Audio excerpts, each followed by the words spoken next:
In a world focused on the individual, this podcast aims to shine a light on the remarkable spirit of humanity. We're dedicated to bringing you the inspiring conversations with exceptional organizations and individuals devoted to creating a better world. Welcome to the Lighthouse Keepers Podcast. Welcome back to the Lighthouse Keepers Podcast. I'm your host, Mary Ellen Sherlock, and I have a real treat for you today. I have an icon, to me anyway, incredibly special person. I'm interviewing Theresa Roden, the founder and the creator of iTry. Teresa, thanks so much for being here today. Gosh, thank you. This is such a treat. You have an incredible story that is really so, it's profound, actually, because it started with you and now it's enormous. Can you tell our listeners all about iTry? Sure. So basically, iTry comes out of my own experience. When people say, what gave you this idea? It's really, it comes out of my own not feeling like an athlete my entire life. So I was just never on a sports team. I never was last picked when they chose teams and all of that. And so I always kind of had the attitude of, I can't do that. And it wasn't until I was in my 30s and I was over on Block Island, and all of a sudden I saw these crazy lunatics running down the beach, and they had numbers written on their arm in Sharpie. They were jumping over sandcastles and everybody was cheering. And I turned to my friend and I said, "What is this?" He goes, "It's the Block Island Triathlon." I go, "Tell me, what is this?" "Well, they swim here in the ocean and then they ride around the island on their bike, and then this is the finish. They run the beach." And I was like, oh, wow. And I didn't say it out loud that day, but in my mind I was like, I'm going to do this. And it was crazy. It was a crazy thought. I had never even done a 5K, nothing at that point. So I came home and told a couple of my friends, and we were all kind of young moms at the time, and some of them had done marathons and different things. And when I said, I'm thinking of doing this thing, they said, "Oh, I need a goal. Let's do this together."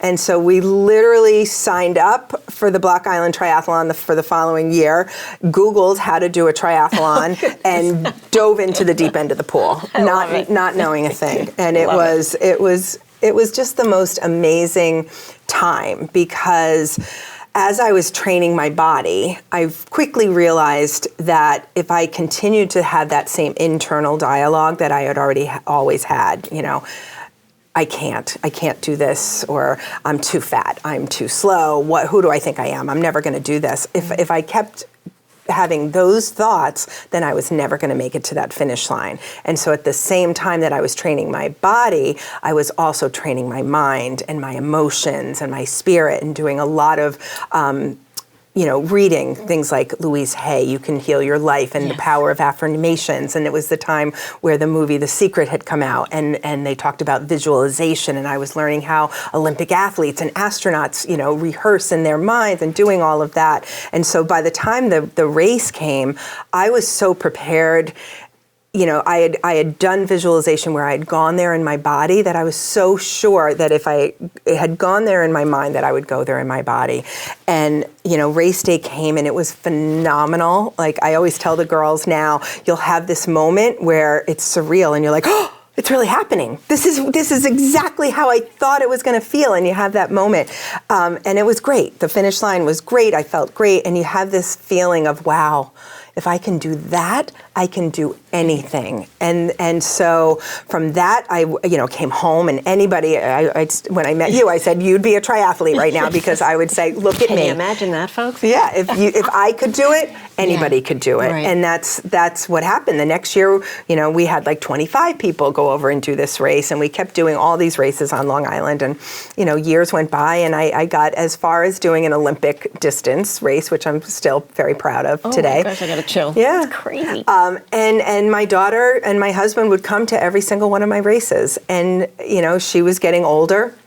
And when she was about to go to middle school, I was reflecting on how that was such a tough time in my own life. And if I had only learned all of this about myself at that age, instead of waiting until my 30s, right? Mm. And she was very much like me. She was a fish. She loved the water, and she loved to ride her bike, but she was not going to be a team sport kid. I just knew that. And we know how important that is, right? For kids to be involved in something, and being involved in sport is a great way. But I just knew that wasn't going to be her. And I was like, what if, right? What if we took a group of girls in middle school, that really horrible, tough time, and gave them a really tough challenge, something as big as a triathlon, but we gave them all the tools and the training and the love and the support and the camaraderie, what would happen?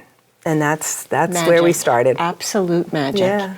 And you are celebrating your 16th anniversary, Sweet 16 Sweet 16 this year. It's just amazing. It is. And statistically, you now go, it started out with just a few schools. You're up to 13 schools. Correct. Tell us a little bit about how this trajectory. So first year was, homegrown. Just totally. At my daughter's school, spring school, we had a process that we used, but it was bona fide, Mary Ellen. It wasn't a lemonade. Exactly. It was the real deal. Exactly. But yeah, we had 10 girls that first year. They were mostly 6th grade, but 1 or 2 7th and 8th grade.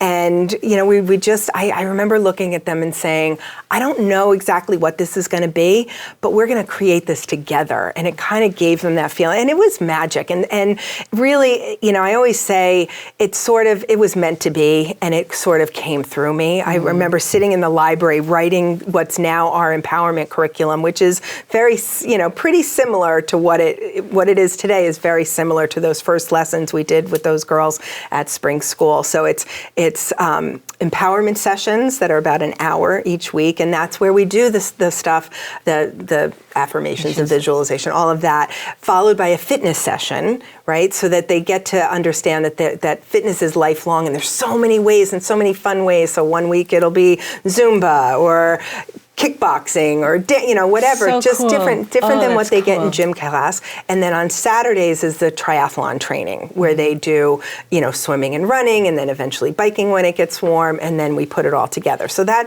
was all there that very first year. Nutrition as well weaved in. So 10 girls the first year. At the end of that, the following September, they wanted to get together. We got together, and it was their idea to continue and do this again. I wasn't sure whether or not, and they were like, no, I want to find a girl who's just like me, who wants to do this, who didn't think she could run, and I want to run with that kind of thing, who doesn't know how to ride a bike. So that second year, it grew to 25 kids. Wow. The third year, we expanded to Montauk School, and pretty much every other year, we would add a school. And so till today, now we're at 13 schools from Montauk to Mastic. We've had this, at the end of the season, coincidentally, we will have had 1,600 girls do the program. We're currently working with about 200 middle school girls, and it's just phenomenal. I know for you at the time, it was important for you to do this race. Did you ever think that one race and convincing yourself that you would have taken this? I feel like you've got a cast of people that want to follow in that wake. There's this wonderful proverb, you throw a rock in a pond, and the rippling effect, can go across the pond, and that's virtually what you did. Oh yeah, no, it was, I always think of it as like stepping stones, right? It was, I was following my bliss, following what felt good, following right? Joy, and this felt good to do. Myself and being active for, and having goals was new to me. And I just was so transformed in that I just wanted to see what would happen. Right. And that's kind of how it grew. I think you get to, when you do something like this, you can kind of reflect and you look at all the things that have led you to be the person who can do this thing, right? Like if I hadn't been the last picked, right. all of these things, everything right? happens for a reason, and, apparently it does. Yeah, and I grew up, I wasn't athletic, so I sang and I was in plays, and so give me a microphone, I'm happy, right? And so that now helps at events and things like that. I don't have a problem public speaking or anything like that. It's all the little things that kind of lead you to where you're supposed to be. Right. So to our listeners, I try celebrating their 16th year, where Teresa has taken this incredible organization. You've been on the Today Show, the Kelly Clarkson. It's just, everybody wants more of it. But I have to tell you, one of the things I actually had the privilege of being part of Mentor Day. Can you talk about some of these amazing women who have offered to be not even offered, it seems like they're eager to do it. Oh, absolutely. They are 10 toes in on this. Yeah. And they're so interesting, and they want to tell the girls about their experiences, and what an amazing share of ideas and things. It goes beyond the physical part of the race. Yeah. And it also empowers the girls to know that there are people like, we didn't have it figured out, so just like you become a role model of, hey, I wasn't athletic, but I could do it, so can you. And hey, I didn't have it figured out. I didn't know what I wanted to be when I went to college, and I'm doing something else now, and it's okay. Yeah. And I think that reassurance is what builds the confidence, in the girls. Yeah. What, for you, is the greatest thing when you see each one of those girls cross the finish line? Oh, gosh. So I'm getting a lump in the throat thinking about it. Yeah, I mean, it's phenomenal. Just because we're often asked, there's a great program called Girls on the Run, and they do similar, self-esteem, and then they train for a 5K. What's different about triathlon is, at the end of the day, fear. Right? It's really scary to get into the water with 100 other kids who are kicking and splashing, and then to get on a bike and ride with trucks and cars, and that, so each one of them, when they show up that morning, they've been working so hard towards this and doing all the things we've asked them, and then it's that morning and they're there and they are asked to get in that water. Every single one of them has that moment where they're like, I can't, it's too much, I can't do it. Sure. And they face that, and once they break through and do it anyway, on the other side, right on the other side of fear, that's what makes this what it is. 10 feet taller so than when they cross that finish line, it's absolutely, they are a different person. Yeah. And not only, for so many of them, not only are they a different person, but the way, when I watch the parents now, and the look of sheer, like they know what their kid is doing, kind of, but until they see, they're like, wait, that's my kid in that water? Mm-hmm. Wait, she just did what? Mm-hmm. And so the way they're viewed in their family changes forever. Mm-hmm. The way they're viewed in their school